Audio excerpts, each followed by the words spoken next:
Hi everyone, welcome to Career Big Study Circle. SSC MTS 2024, 30 September 2024 all shifts. Questions హార్డ్గా ఉన్నాయా ఈజీగా ఉన్నాయా, ఎన్ని క్వశ్చన్లు అటెంప్ట్ చేస్తే మనం సేఫ్ జోన్లో ఉంటాం, పేపర్ ఏ లెవెల్లో వచ్చాయి అనేది క్లియర్గా మనం చూసినట్లయితే ఆల్రెడీ మనం పేపర్ షిఫ్ట్ 1 కోసం క్లియర్గా డిస్కస్ చేయడం జరిగింది. ఏవైతే నేను ఎక్స్పెక్టెడ్ టాపిక్స్ చెప్పానో ఆ ఎక్స్పెక్టెడ్ టాపిక్స్ నుండి కూడా ఎక్కువ క్వశ్చన్స్ రావడం జరిగింది. అందులో ఫస్ట్ వన్ సెన్సస్ అని చెప్పాను. సెన్సస్ నుండి నిన్న అన్ని షిఫ్ట్లో కూడా క్వశ్చన్ వచ్చింది. తర్వాత భారతరత్న అని చెప్పాను, భారతరత్న గురించి క్వశ్చన్ అడిగారు. అదేవిధంగా పద్మ అవార్డ్స్ కోసం కూడా క్వశ్చన్ అడిగారు. ఇది మనకి ఏంటంటే ఏదైతే ఎక్స్పెక్ట్ చేసామో ఆ ఎక్స్పెక్టెడ్ నుండి క్వశ్చన్స్ వస్తున్నాయి చూడండి. అయితే పేపర్స్ అనేవి మనకి ఎలా ఉన్నాయి అనేది క్లియర్గా చూసినట్లయితే పేపర్స్ అనేవి ఈజీ టు మోడరేట్లో అండి. ఈజీ టు మోడరేట్ అంటే మనకి మేజర్గా సెషన్ 1లో చూసినట్లయితే అర్థమెటిక్ రీజనింగ్ వెరీ ఈజీగా ఇస్తున్నారు. అర్థమెటిక్ రీజనింగ్లో మనకి 12 క్వశ్చన్లు కరెక్ట్గా చేస్తే చాలు. రిమైనింగ్ క్వశ్చన్స్ మీరు ఏదో ఒక ఆప్షన్ ఫిల్ చేసినా మీకు కొన్ని క్వశ్చన్లు రైట్ అవుతాయి. కాబట్టి సెషన్ 1 కోసం ఎవరు కంగారు పడవసరం లేదు. అర్థమెటిక్ రీజనింగ్ మ్యాక్సిమం మీకు టచ్ ఉంటే మన దాని మీద ఫోకస్ చేయొద్దు. ఇంగ్లీషు జనరల్ అవేర్నెస్ ఫోకస్ చేయండి. ఇంగ్లీష్ కూడా ఎలా ఇస్తున్నారు అంటే ఇడియమ్స్ అనేవి 2 ఇస్తున్నారండి. ఇడియమ్స్ 2 ఇస్తున్నారు. అదేవిధంగా సినోనిమ్స్ 3 ఇచ్చారు నిన్న. అయితే నిన్న సినోనిమ్స్ 3 ఇచ్చారు, కానీ మీకు చెప్పాను ఎక్స్పెక్టెడ్ టైప్లో చెప్పాను. కొన్ని సందర్భంలో సినోనిమ్స్ 3 ఇస్తారు, కొన్ని సందర్భంలో సినోనిమ్స్ 1 ఇస్తారు. యాంటోనిమ్స్ ఓవరాల్గా మనకి వొకాబులరీ నుండి 10 నుండి 12 క్వశ్చన్లు ఇస్తారని చెప్పడం జరిగింది. సో ఈ 10 క్వశ్చన్లు మీరు పర్ఫెక్ట్గా అటెంప్ట్ చేయాలి అంటే ప్రీవియస్ ఇయర్ క్వశ్చన్స్ మీరు ఒకసారి ఫోకస్ చేయండి. మ్యాక్సిమం ప్రీవియస్ ఇయర్ క్వశ్చన్స్ ఇస్తున్నారు. అదేవిధంగా నిన్న స్పెల్లింగ్స్ కూడా అడిగారండి. హరికేను, యాక్సిడెంట్ ఇలాంటి స్పెల్లింగ్స్ కూడా అడిగారు. ఆ స్పెల్లింగ్స్ మీద కూడా మీరు ఫోకస్ చేయండి. తర్వాత క్లోజ్ టెస్ట్ అయితే అడిగారు. క్లోజ్ టెస్ట్ చాలా ఈజీగా ఉంది. నిన్న షిఫ్ట్లో వచ్చిన పేపర్లో వాళ్ళకి క్లోజ్ టెస్ట్ ఈజీగా ఉంది. ఇక మనం జనరల్ అవేర్నెస్ విషయానికి వచ్చినట్లయితే జనరల్ అవేర్నెస్ కూడాను మనకి ఎలా ఇస్తున్నారంటే పాలిటీ నుండి కొన్ని క్వశ్చన్స్ హిస్టరీ నుండి కొన్ని క్వశ్చన్స్ అలా అడగడం జరుగుతుంది. ఆల్రెడీ నేను షిఫ్ట్ 1లో కొన్ని క్వశ్చన్స్ డిస్కస్ చేశాను. మరొకసారి చెప్తాను చూడండి. షిఫ్ట్ 1లో ఫస్ట్ మీకు ఎలా అడిగారంటే చూడండి, ఐపీఎల్ మీద ఒక క్వశ్చన్ అడిగారండి. ఐపీఎల్ తర్వాత మనకి మ్యూజికల్ ఘరానాస్ ఉంటాయని చెప్పాను. ఇండోర్ ఘరానా, నెక్స్ట్ కిరాణ్ ఘరానా, ఇలా మనకి మ్యూజిక్ ఘరానా అంటే ఏంటంటే మనకి స్కూల్స్ లాగే అది మ్యూజికల్ స్కూల్స్ అండి. కిరాణా ఘరానా, ఇండోర్ ఘరానా, నెక్స్ట్ ఆత్రేయ ఘరానా, ఇలా మనకి ఘరానా మనకి డిఫరెంట్ టైప్స్ ఉంటాయి. నెక్స్ట్ వీడియోలో మీకు ఆ ఘరానాస్ కోసం ఎక్స్ప్లెయిన్ చేసే ప్రయత్నం చేస్తాను. అదేవిధంగా మీకు ఇంకేం అడిగారు అంటే మౌంటైన్స్ మీద అడిగారు, సెన్సస్ మీద అడిగారు. తర్వాత మోహినియట్టం క్లాసికల్ డ్యాన్సెస్ కోసం అడిగారు. నేను మీకు క్లాసికల్ డ్యాన్సెస్ కూడా చెప్పాను. మనకి ఏ స్టేట్కి ఏ క్లాసికల్ డ్యాన్స్ ఉంటాయి, అవి అందులో ఫేమస్ పర్సనాలిటీస్ కూడా అడిగారు. ఫేమస్ పర్సనాలిటీస్ చూసినట్లయితే మన ఛానల్లో కంప్లీట్గా క్లాసికల్ డ్యాన్సెస్ కోసం ఇన్ఫర్మేషన్ అనేది క్లియర్గా ఇవ్వడం జరిగింది. ఇక పేపర్ అనేది ఎన్ని క్వశ్చన్లు అటెంప్ట్ చేస్తే సేఫ్ జోన్ అంటే మినిమంగా 40 క్వశ్చన్స్ అయితే 40+ అయితే మీరు కొంచెం సేఫ్ జోన్లోనే ఉంటారు. 40 నుండి 43 వరకు కొంచెం ఏదైనా పర్ఫెక్ట్గా అటెంప్ట్ చేసిన వాళ్ళకి చాలా ఎక్కువ ఛాన్సెస్ ఉంటుంది. ఇక మనకి సెకండ్ క్వశ్చన్ షిఫ్ట్ 2లో చూసినట్లయితే మనకి 1991 హైయెస్ట్ లిటరసీ స్టేట్ అని అడిగారు. మనకి చూసినట్లయితే మ్యాక్సిమం 2011 సెన్సస్ మీద ఎక్కువ ఫోకస్ చేయండి. 1991 సెన్సస్ మీద వెరీ రేర్గా అడుగుతారు. దాని మీద మీరు ఎక్కువ ఫోకస్ చేసి టైం వేస్ట్ చేయొద్దు. తర్వాత ఆర్టికల్ మీద క్లియర్గా చెప్పాను, ఆర్టికల్స్ మీద క్వశ్చన్స్ అడుగుతారు అని. అది ఈసారి ఆర్టికల్ 181 అడిగారు. ఆర్టికల్ 181 చూసినట్లయితే ఇది పార్ట్ 6లో మనకి పార్ట్ 6లో వస్తుంది. మీకు పార్ట్స్ గుర్తుపెట్టుకోండి. మెయిన్గా పార్ట్స్ మీద మీరు ఆర్టికల్స్ చేసేవచ్చు. ఆర్టికల్ 1 ఏం చెప్తుంది అంటే పార్ట్ 1 ఏం చెప్తుందంటే యూనియన్ టెరిటరీస్ గురించి చెప్తుంది. పార్ట్ 2 ఏం చెప్తుందంటే సిటిజన్షిప్ గురించి చెప్తుంది. పార్ట్ 3 ఏం చెప్తుందంటే ఫండమెంటల్ రైట్స్ కోసం చెప్తుంది. పార్ట్ 4 ఏం చెప్తుందంటే డిపిఎస్పి చెప్తుంది. అదేవిధంగా మనకి 51A మనకి ఫండమెంటల్ డ్యూటీస్ చెప్తుంది. పార్ట్ 5 ఏం చెప్తుందంటే యూనియన్ గవర్నమెంట్ గురించి చెప్తుంది. అందులో మనకి ప్రెసిడెంట్, ప్రైమ్ మినిస్టరు ఇవన్నీ ఉంటాయండి. మీకు క్లియర్గా పాలిటీ కంప్లీట్గా నేను క్లాసెస్ అనేది చేసి మన ఛానల్లో ఉన్నాయి. అదేవిధంగా పార్ట్ 6 అనేది స్టేట్ గురించి. తర్వాత మీకు ఏం చెప్పాను, డైనెస్టీ మీద ఒకసారి ఫోకస్ చేయండి, డైనెస్టీస్ గురించి. ఇక్కడ ఎలా అడిగారంటే క్వశ్చను, డైనెస్టీ మీద ఫోకస్ చేసి మనకి హర్షవర్ధనుడు గురించి అడిగారండి. మనకి హర్షవర్ధనుడు గుర్తు రాగానే అతను ఏ డైనెస్టీ ఎందుకు గుర్తు రావాలండి? హర్షవర్ధనుడు చూసినట్లయితే మనకి ఏ డైనెస్టీ అంటే మనకి పుష్యభూత వంశస్థకు సంబంధించిన వాడు హర్షవర్ధనుడు. మనకి హర్షవర్ధనుడు టైం పీరియడ్ చూసినట్లయితే 606 నుండి 647 వరకు, మనకి క్రీస్తు శకం 606 నుండి 647 వరకు అతని యొక్క టైం పీరియడ్. ఇతను ఏం చేస్తాడు అంటే రాజధాని స్థానేశ్వరం నుంచి కనౌజ్కు మారుస్తాడండి. హర్షవర్ధనుడు ఏం చేస్తాడంటే తన యొక్క రాజధానిని మనకి స్థానేశ్వరం నుంచి కనౌజ్కు మారుస్తాడు. హర్షవర్ధనుడు స్వయంగా ఒక కవి అండి. అందువల్ల ఎక్కువగా మరి ప్రతి ఎగ్జామ్లో కూడాను హర్షవర్ధనుడి మీద ఫోకస్ చేస్తున్నారండి. హర్షవర్ధనుడు స్వయంగా ఒక కవి. ఇతని బిరుదులు ఏంటంటే చూడండి, ఇతని బిరుదులు కూడా శిలాదిత్య 3వ అశోకుడు అని పిలుస్తారు. హర్షవర్ధనుడి శిలాదిత్య 3వ అశోకుడు అని పిలుస్తారు. హర్షవర్ధనుడికి నాగనందం, రత్నవళి, ప్రియదర్శనం అనే సంస్కృత నాటకాలు కూడా రచించాడండి. ఇది కూడా ఇంపార్టెంట్. చూడండి ఏంటంటే మనకి హర్షవర్ధనుడు 606 నుండి 647 వరకు ఉన్నాడు. రాజధాని స్థానేశ్వరం నుంచి కనౌజ్కు మార్చాడు. హర్షవర్ధనుడు స్వయంగా ఒక కవి అండి. హర్షవర్ధనుడు బిరుదులు చూసినట్లయితే శిలాదిత్య 3వ అశోకుడు అని అతని బిరుదులండి. అదేవిధంగా హర్షవర్ధనుడు నాగనందం, రత్నావళి, ప్రియదర్శన అనే సంస్కృత నాటకాలు కూడా రచించాడండి. హర్షుడు ప్రయోగం ఏంటంటే ప్రతి 5 సంవత్సరాలకు ఒకసారి మహామోక్ష సరస్వతిని నిర్వహించేవాడు. అంటే మనకి బౌద్ధ భిక్షకులు ఉంటారు కదండి, వాళ్ళకి పేదలకి పంచిపెట్టేవాడు. పేదలకి తన యొక్క సంపదని సమయంలో ఆభరణాలను ఏం చేసేవాడంటే ప్రతి 5 సంవత్సరాలకు ఒకసారి వాళ్ళకి పంచిపెట్టేసేవాడు. 643లో హర్షుడు రాజధాని కనౌజ్లో సర్వమత సమ్మేళనాన్ని నిర్వహించాడండి. ఈ సమ్మేళనానికి అధ్యక్షుడు ఎవడంటే హ్యూయన్ సింగ్.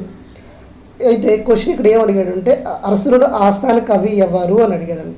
అయితే హర్షునుడు ఆస్థాన కవిలో చాలామంది ఉన్నారు. ఏంటంటే బాణుడు ఉన్నాడండి. బాణుడు చూసినట్లయితే హర్ష చరిత్రం, కాదంబరి, పార్వతీ పరిణయం అనే గ్రంథాలను కూడా రచించాడండి. హర్షునుడు ఆస్థాన కవి ఎవరంటే బాణుడు ఉంటారు. బాణుడు ఇతను ఏం చేశారు అంటే హర్ష చరిత్రం, కాదంబరి, పార్వతీ పరిణయం అనే గ్రంథాలు కూడా రాశాడండి. చాళుక్య రోజు ఏంటంటే 2వ పులకేశ హర్షవర్ధనుడు నర్మదా నది వద్దన ఓడించాడండి. చాళుక్య రోజు. హర్షుని కాలంలో భారత్ను సందర్శించిన చైనా యాత్రికుడు ఎవరైనా అడిగితే హ్యూయన్ సంగ్ ఇతను 2వ పులకేశ ఆస్థానాన్ని, మొదటి నరసింహ ఆస్థానాన్ని కూడా ఇతను సందర్శించాడండి. మనకి చూసినట్లయితే హ్యూయన్ సంగ్ మనకి చైనా యాత్రికుడు అయితే హ్యూయన్ సంగ్ బిరుదు ఏంటంటే యాత్రికుల్లో యువరాజు అనే బిరుదు ఎవరికి ఉందంటే హ్యూయన్ సంగ్ ఉందండి. అయితే మనకి మెయిన్గా హర్షుడు గురించి అడుగుతున్నారు కాబట్టి హర్షుని చరిత్రకు ప్రధాన ఆధారం ఏంటంటే హ్యూయన్ సంగ్ రాసిన the records of western world అనే గ్రంథానికి ప్రత్యేక స్థానం కల్పించడం జరిగింది. అయితే ఈ గ్రంథంలో నలంద విశ్వవిద్యాలయాల గురించి కూడా వివరించారండి. తర్వాత యేసువర్మ వస్తారు. వీళ్ళ తర్వాత మనకి రాజపుత్రులు వస్తారండి. రాజపుత్రులు వంశస్థులు కూడా వస్తారండి. ఇది మనకి ఏంటంటే హర్షవర్ధనుడి గురించి. మనకి ఈరోజు ఇక్కడ ఏమడిగారు అంటే క్లియర్గా హర్షవర్ధనుడి గురించి అడిగారు. మ్యాక్సిమం హర్షవర్ధనుడి గురించి అడిగితే ఇంకే పాయింట్ లేవు, మ్యాక్సిమం అన్ని పాయింట్స్ని కవర్ చేయడం జరిగింది. తర్వాత ఏమడిగారంటే రాగదీపిక మ్యూజిషియన్ రిలేటెడ్ అని మనకి మ్యూజిక్ సంబంధించి అడుగుతున్నారు. అదేవిధంగా Odisha, Jharkhand, west Bengal common festival అడుగుతున్నారండి. మనకి కామన్ ఫెస్టివల్ చూసినట్లయితే ఇక్కడ మేజర్గా ఒడిశాలో ఎక్కువగా పూరి జగన్నాథ స్వామి టెంపుల్ ఉంటుంది. పూరి జగన్నాథ స్వామి యొక్క పూరి రథయాత్ర అంటారు. రథయాత్రని సెలబ్రేట్ చేస్తారు. అదేవిధంగా మనకి పూరిలో చూసినట్లయితే లింగరాజ స్వామి టెంపుల్ ఉంటుంది, పూరి జగన్నాథ స్వామి టెంపుల్ ఉంటుంది, అదేవిధంగా కోనార్క్ సన్ టెంపుల్ ఉంటుంది. Very very important. ఈ మూడిట్లో ఒక డ్యాన్స్ ఫామ్ కూడా ఉంటుంది, అది చౌ డ్యాన్స్ ఫామ్ ఉంటుంది. ఇది దేనికి సంబంధించిందంటే మార్షియల్ ఆర్ట్ ఫామ్కి సంబంధించిందండి. తర్వాత ఇండియన్ కాన్స్టిట్యూషన్ ఈజ్ రిజిడ్ అని అడుగుతున్నారు. మనకి చూడండి ఇండియన్ కాన్స్టిట్యూషన్లో చూసినట్లయితే మనకి ఇండియన్ కాన్స్టిట్యూషన్లో మన కాన్స్టిట్యూషన్ని మార్చడానికి అవ్వదండి. ఏం చేయాలి అంటే ఆర్టికల్ 368 ప్రకారంగా ఆర్టికల్ 368 ప్రకారంగా మనకి కాన్స్టిట్యూషనల్ అమెండ్మెంట్ చేస్తారు. అవి కొన్ని మెజారిటీస్ ఉంటాయి. స్పెషల్ మెజారిటీ అని, అబ్సల్యూట్ మెజారిటీ అని, ఎఫెక్టివ్ మెజారిటీ అని ఇలా ఉంటుంది. సింపుల్ మెజారిటీ ద్వారా కొన్ని మాత్రమే అమెండ్ చేయగలుగుతారు. కాన్స్టిట్యూషన్ అమెండ్మెంట్ యాక్ట్ జరగాలంటే ఖచ్చితంగా మనకి స్పెషల్ మెజారిటీస్ అవసరం అవుతాయి. కాబట్టి ఇది రిజిడ్ అని చెప్పుకోవచ్చు. ఓకేనా. తర్వాత ఇంకేం అడుగుతున్నారు అంటే మనకి రైబోజోమ్స్ గురించి అడిగారండి. Ribosomes are produced in a nucleus cytoplasm అని అడుగుతున్నారు. ఇది బయాలజీకి సంబంధించిన క్వశ్చన్ అండి. అదేవిధంగా fat chain is converted into mitochondria mitochondria గురించి మాట్లాడుకోవాలి. మైట్రోకాండియా గురించి మనకి బయాలజీలో వస్తుంది. దాన్ని ఏమంటారంటే ఎనర్జీ, మనకి మైట్రోకాండియా గురించి వచ్చినట్లయితే ఎనర్జీ ప్రొడ్యూసర్స్ మనకి ఇక్కడ ఎక్కువ ఇంపార్టెంట్ మైట్రోకాండియా. అదేవిధంగా రైబోసోమ్స్ గురించి కూడా ఫోకస్ చేయండి. అదేవిధంగా మీకు ఎక్స్పెక్టెడ్ టాపిక్లో ఎకానమీ నుండి చెప్పాను. నేషనల్ ఇన్కమ్ గురించి ఒకసారి చూడండి. అందులో మనకి capital receipts, next revenue receipts వస్తాయని ఇది ఈరోజు అడిగారు. అదేవిధంగా జీడిపి గురించి అడిగారు. జీడిపి, జిఎన్పి, ఎన్ఎన్పి గురించి కూడా ఒకసారి మీరు ఫోకస్ చేయండి అని చెప్పాను. తర్వాత given below the options related to the Indus valley civilisation. నేను మీకు ఫస్ట్ నుండి కూడా చెప్తున్నాను. ఎక్స్పెక్టెడ్ టాపిక్లో ఇండస్ వ్యాలీ సివిలైజేషన్, మీకు ఇండస్ వ్యాలీ సివిలైజేషన్ ఒకసారి మీకు చూసినట్లయితే మీకు ఇండస్ వ్యాలీ సివిలైజేషన్ కోసం చెప్పాను. మీకు ఇండస్ వ్యాలీ సివిలైజేషన్ చెప్పినప్పుడు మీకు ఏం చెప్పాను అంటే అందులో ఉన్న సిటీస్ మీరు సిటీస్ని ఫోకస్ చేయండి అని చెప్పాను. ఇక్కడ చూసినట్లయితే సింధు నాగరికత మనకి దేనికి సంబంధించింది? హరప్ప నాగరికత, మొహంజదారో నాగరికత. నెక్స్ట్ అందులో నగరాలు ఏంటంటే హరప్ప, మొహంజదారో, చనుహదారో, అదేవిధంగా కాళీబంగర్, లోథల్, ధోలవేర, రోపర్, రంగనీరు. ఇవన్నీ చూసినట్లయితే రంగనీరు, అదేవిధంగా బన్వాలి, ఇవన్నీ కూడా ఎక్కడంటే సింధు నాగరికతలో మనకి ఏంటంటే బయటపడిన నగరాలు. ఫర్ ఎగ్జాంపుల్ హరప్ప నాగరికత చూసినట్లయితే మనకి హరప్పలో సింధు నాగరికతలో బయటపడిన నగరం చూసినట్లయితే హరప్ప మనకి ఇది ఎక్కడుందంటే పంజాబ్లో ఉంది. పాకిస్తాన్ ఏ నది ఒడ్డున ఉందంటే రావి నగర్. దీన్ని ఎవరు కనుగొన్నారో బయటకు తీశారు అంటే దయారామ్ సహాని. ఓకేనా, వెరీ ఇంపార్టెంట్. హరప్ప 1921, అది ప్రస్తుతం పంజాబ్లో ఉంది. అయితే ఏ రివర్ ఒడ్డున ఉంది అంటే అది రావి నది. అదేవిధంగా మొహంజదారో చూసినట్లయితే సింధు నది ప్రజెంట్ ఎక్కడుందంటే పాకిస్తాన్లో ఉంది. అది ఏ నది ఒడ్డున ఉందంటే సింధు పరివాహక ప్రాంతంలో ఉంది. అదేవిధంగా దాన్ని బయటికి తీసిన వాళ్ళు ఎవరుంటే ఆర్డి బెనర్జీ, సిబ్జన్. ఓకేనా, ఆర్డి బెనర్జీ. తర్వాత చన్నోహోదోరా మనకి ఇంకో నగరం ఉంటుంది. అది 1931 నుండి 35 సంవత్సరంలో మనకు బయటకు వచ్చింది. అది ప్రస్తుతం అది ఏ ప్రాంతంలో ఉందంటే పాకిస్తాన్లో ఉంది. దాన్ని తీసింది ఎవరు అంటే ఆర్సి మొహంజదారో. తర్వాత Kalibangan, very very important. Kalibangan 1953 నుండి 1961 సంవత్సరంలో దీన్ని వెనక్కి తీయడం జరిగింది. ఇది ఏ స్టేట్లో ఉందంటే రాజస్థాన్, ఇండియాలో ఉంది. అది ఏ నది సమీపంలో ఉందంటే గగ్గర్, సరస్వతి నది ఒడ్డున మనకి ఉందండి. అదేవిధంగా లోతల్ చూసినట్లయితే మనకి 1954 సంవత్సరంలో తీసుకురావడం జరిగింది. అది ఎక్కడంటే ఏ స్టేట్లో ఉందంటే అది గుజరాత్లో ఉంది. అది ఏ నది ఒడ్డున ఉందంటే బోగోవో అనే నది ఒడ్డున ఉంది. అదేవిధంగా ధోలవేరా, ఇది వెరీ ఇంపార్టెంట్. ఇది ఒక నేషనల్ హెరిటేజ్, మీకు ఇది ఒక వరల్డ్ హెరిటేజ్ సైట్ అని కూడా మీకు బిఫోర్ వీడియోస్లో చెప్పడం జరిగింది. అది ఏ జిల్లాలో ఉందంటే కచ్ జిల్లా. ఏ స్టేట్ అంటే మనకి గుజరాత్లో ఉంది. ఓకేనా, దాన్ని తీసింది ఎవరంటే జోషిత్ బిస్టా అనే వాళ్ళు వెలికి తీయడం జరిగింది. తర్వాత రాపర్ చూసినట్లయితే మనకి పంజాబ్. ఇది ఏ స్టేట్ ప్రజెంట్ ఎక్కడుందంటే ఇండియాలో ఉంది, పంజాబ్లో ఉంది. ఏ నగరంలో అదే ఏ రివర్ ఒడ్డున ఉందంటే సట్లాజ్. తర్వాత రంగన్పూర్ చూసినట్లయితే అది ప్రస్తుతం ఉన్న ప్రాంతం ఏంటంటే గుజరాత్. అది ఏ నది ఒడ్డున ఉందంటే బదర్. తర్వాత బన్వాలి 1973 నుండి 74 టైంలో మనకి దీన్ని బయటపడడం జరిగింది. అది ఎక్కడ ఉందంటే హర్యానా స్టేట్లో ఉంది. అది సరస్వతి నగర్ ఒడ్డున ఉంది. ఇవన్నీ కూడా మనకి ఒక 9 వరకు ఉన్నాయండి. ఈ 9 కూడా ఇప్పుడు చెప్పినవన్నీ మీరు ఒకసారి క్లియర్గా నోట్ చేసుకొని మీరు ఒకసారి ప్రాక్టీస్ చేయండి. ఖచ్చితంగా మీకు ఇక్కడ నుండి క్వశ్చన్ అయితే వస్తుంది. నెక్స్ట్ క్వశ్చన్ ఏం అడిగారు అంటే బాల్బన్కి సంబంధించింది అడిగారండి. బాల్బన్కి రిలేటెడ్ చూసినట్లయితే మనకి బాల్బన్ క్వశ్చన్ చూసినట్లయితే మనకి బాల్బన్ గురించి ఇతను ఏ ఇయర్ నుండి ఏ ఇయర్ వరకు చూసుకుంటే బాల్బన్ గుర్తు రావాల్సిందే మీకు ఢిల్లీ సుల్తనేట్స్ అండి. ఏ నుండి అంటే 1266 నుండి 1286 వరకు ఉన్నారండి. ఇతను మనకి ఏంటంటే ఇల్టుమిష్ యొక్క బానిస అండి. ఇది అయితే బానిస రాజ్యంలో మనకి ఢిల్లీ వంశస్థుల్లో స్లేవ్ డైనెస్టీ ఉంటుంది, ఖిల్జీ డైనెస్టీ ఉంటుంది, తుగ్లక్ డైనెస్టీ ఉంటుంది, సయ్యద్ డైనెస్టీ ఉంటుంది, లోడీ డైనెస్టీ ఉంటుంది. వీళ్ళు చూసినట్లయితే వీళ్ళు స్లేవ్ డైనెస్టీ, మనకి స్లేవ్ డైనెస్టీ బానిస వంశస్థానికి సంబంధించిన వాడండి. బానిస రాజ్యంలో గొప్పవాడు ఎవరంటే బాల్బన్. ఇతను మొదటి పేరు ఏంటంటే బహుద్దీన్ అండి. అయితే ఇతను ఏం చేశాడంటే ఇల్టుమిష్ కుమార్తెని బాల్బన్ వివాహం చేసుకున్నాడు. ఎక్కడ చిహాలోని గనీలోని పెళ్లి చేసుకున్నాడు అండి. అయితే నాసిరుద్దీన్ మరణాంతరం ఏంటంటే 1266లో సింహాసనాన్ని బాల్బను మనకి తీసుకున్నాడండి.